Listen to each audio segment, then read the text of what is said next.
હવે જોઈએ સમાચારો વિગતવાર. ભરૂચ જિલ્લામાં મહિલાઓ અને સગીરાઓની સુરક્ષા સામે સવાલો ઉભા કરતી શરમજનક ઘટના સામે આવી છે.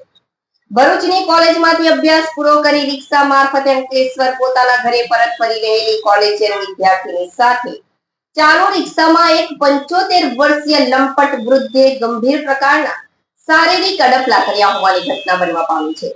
આ મામલે પીડિતાના પિતાની ફરિયાદના આધારે અંકલેશ્વર તાલુકા પોલીસે આરોપી સામે છેડતી તેમજ પોક્સો હેઠળ ગુનો નોંધી આગળની કાયદેસરની કાર્યવાહી હાથ ધરી છે.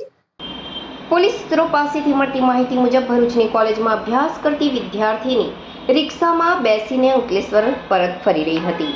આ દરમિયાન રિક્ષામાં પેસેન્જર તરીકે બેસેલા અંકલેશ્વરના જીતાલી ગામના અને ઓએનજીસીના નિવૃત્ત કર્મચારી સાલે મોહમ્મદ ગુલામ મોહમ્મદ મંસૂરી ઉંમર વર્ષ 75 નામના વૃદ્ધે વિદ્યાર્થીની સાથે વાતચીત શરૂ કરી હતી. વૃદ્ધે તું મને ઓળખે છે બેટા તેમ કહી ઓળખાણ કાઢી હતી. ત્યારબાદ ચાલુ રિક્ષામાં જ વૃદ્ધે દાનત બગાડી વિદ્યાર્થીનીનો હાથ પકડી તેના શરીર પર તથા ગુપ્ત ભાગોએ ગંભીર અડપલા કર્યા હતા. એટલું જ નહીં, લંપટ વૃદ્ધે હું તારી સાથે જે ક્રિયા કરું છું તે તને ગમે છે ને તેમ કહી યુવતીને ₹500ની લાલચ પણ આપી હતી.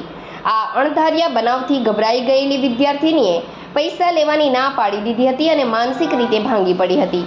ઘરે પહોંચ્યા બાદ તે સતત રડતી હોવાથી તેની બહેને પૂછપરછ કરી હતી.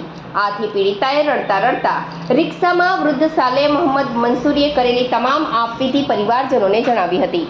ઘટનાની ગંભીરતા જોઈ પરિવારજનો તુરંત અંકલેશ્વર તાલુકા પોલીસ મથકે પહોંચ્યા હતા, જ્યાં પીડિતાના પિતાએ લંપટ વૃદ્ધ સામે સત્તાવાર ફરિયાદ નોંધાવી હતી. પોલીસે આરોપી સાલે મોહમ્મદ મંસૂરી વિરુદ્ધ છેડતી અને પોક્સોની વિવિધ કલમો હેઠળ ગુનો નોંધી તેની અટકાયત કરવાની કાર્યવાહી હાથ ધરી છે.